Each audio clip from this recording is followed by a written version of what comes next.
Sing Pepsi Man. Sorry, I don't know anything other than just the Pepsi Man part of the song.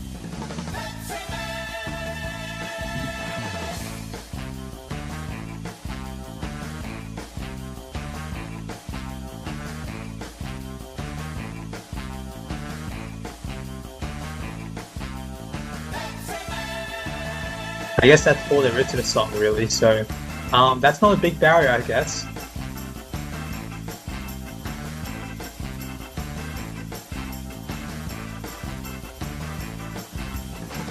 Pepsi Man! Yeah.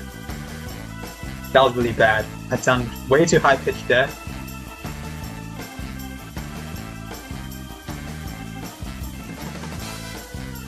I sound British. A couple people have said that in the past, but I have not lived a single minute of my life in Britain.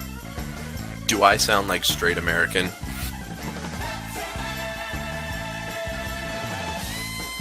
Yes, you do, to me at least. Not that I know American accent very well. I mean, I don't know how else. I feel like I don't have an accent, but I know I do have an accent. To me, when I first heard you commentating, it was clear to me you were American.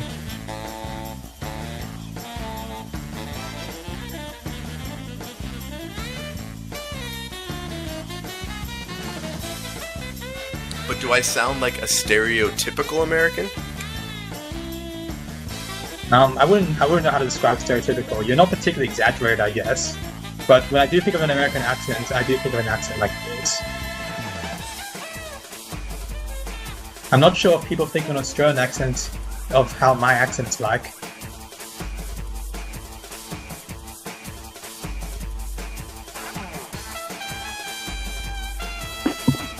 I don't really know what a stereotypical American is, though.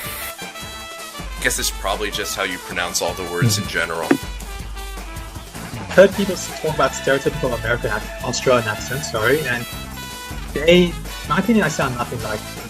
Even though most people I know speak like me in real life. It's interesting enough. I suppose people have a very exaggerated view of what an Australian accent sounds like in their minds. I mean, yeah, people always exaggerate for an accent when they try to, like, imitate it. I'm sorry, I'm getting my words all mixed up. Imitate. Is that what you were saying? That's what I was trying to say.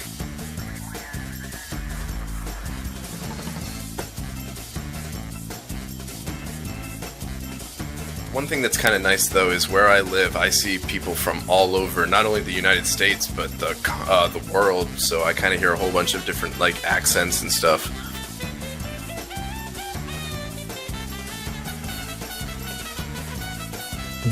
However, this is just some, like, small town in the middle of Pennsylvania.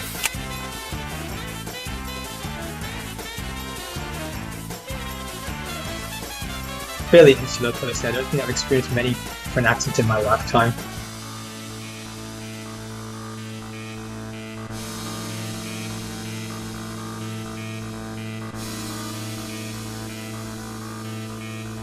The end of test of checking someone Australian is asking what they call a barbecue. I call it a barbecue, and with a C. With a C spelled out. Pretty sure that's how most people in the world spell barbecue. In any case, we do have a random order match starting about right now. And it'll be Happiny versus Kyogre first up, which is a pretty good matchup for Happiny. They'll get Toxic against Kyogre, which can't really do that much directly damage to it. And they can just heal up with top point. Is its second move there counter? The second move is counter, yes. So even if they choose to use strength, there is an element of danger. Personally, they can also just soft curl after they use Toxic and essentially heal as much as they like while Kyogre can't do anything except stall a turn death. So Happiny does connect with Toxic, so Kyogre is now badly poisoned. One advantage for Red though is that they can indeed just stand Mud Slap and Happiny down to low accuracy. To mitigate the impact it has on Fairy. And notably, this is a huge chunk of Fairy, not a magic chunk of Fairy. So Toxic will have an effect on Fairy if they do land it.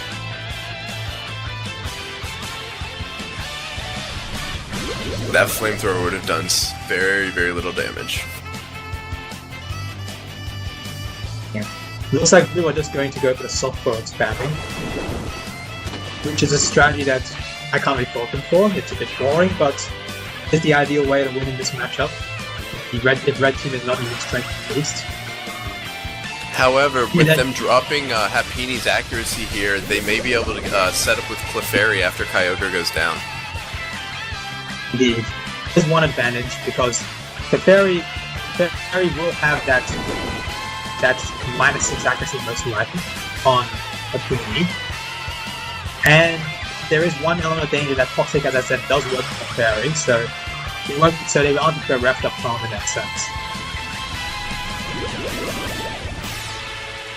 Do you think Clefairy should take the opportunity to set up with Belly Drub? Well, I don't see many other ways for them to get a chance at this battle. But can't actually beat speed right now, so I'm not certain if Spinarak is faster than Clefairy. But if Spinarak is slower, then of course it's simple to just go ahead and strength that thing to destroy it. But then again, you also have Endure in order to live at 1 HP and have Leechy Berry survive and have the Leechy Berry effect and then Sucker Punch. So we'll see what happens. And that, as I said, it's only possible if Spinarak is indeed slower than Clefairy. I'm not even sure if it is faster, then of course Blue Team can just go ahead and Mega Horn. But I'm not certain if it will want to KO Clefairy at HP. At 50% HP it probably won't. So I guess they will still need Endure in that case.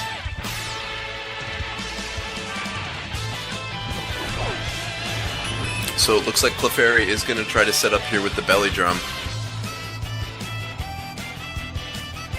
I should really try to increase the size of my team viewer.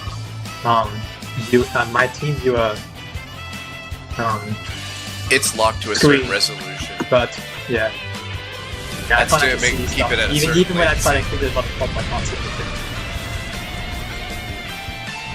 Can barely read the item and the abilities. Yeah, reading items is very difficult, and stats is impossible.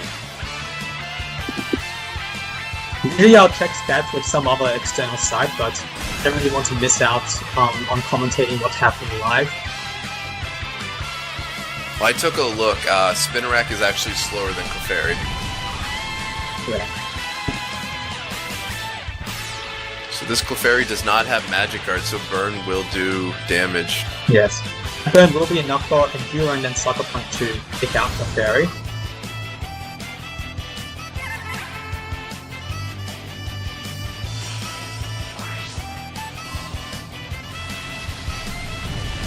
Of course, Red Team can play around that by trying out Thunder Wave strategies.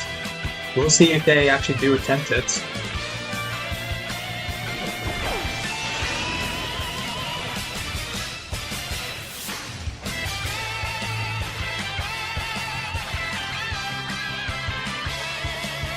That's going to be a Sucker Punch instantly from Blue Team.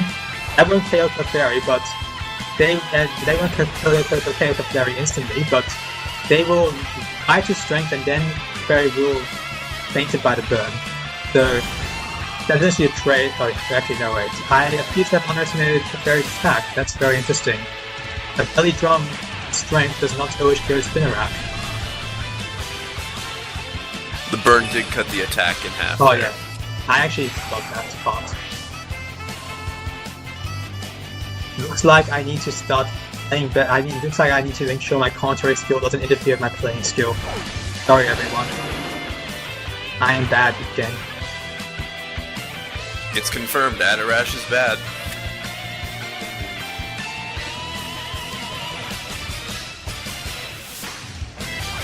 So with that Lychee Berry boost, Spinarak hits with a Sucker Punch.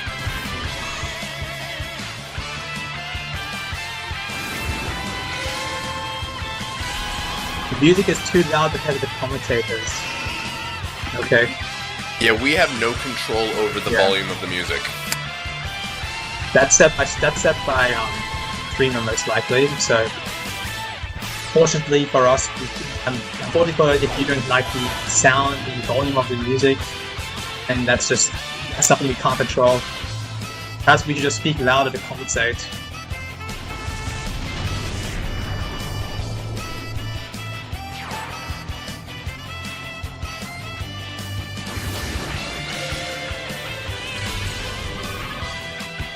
That hidden power will free KO Seadra, but it's put up a smoke screen against Salamence. We'll see that that strategy pays off for blue team. Seadra elected not to use Toxic and went straight for the bounce. Yeah, that's a pretty interesting strategy. I'd have gone for Toxic myself into bounce spamming. Now hidden power strikes again, and this time Seadra will only live one more attack.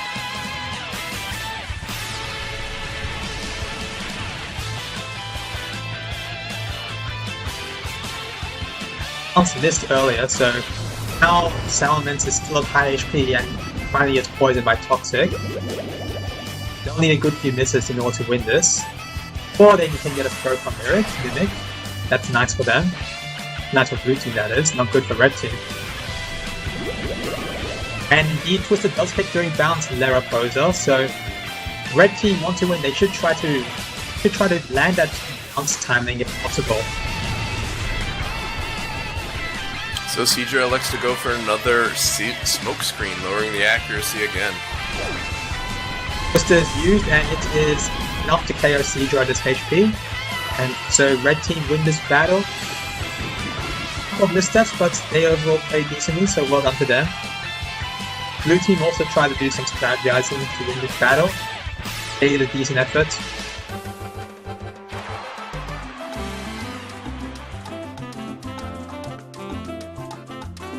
Nicely played, Red. Well done.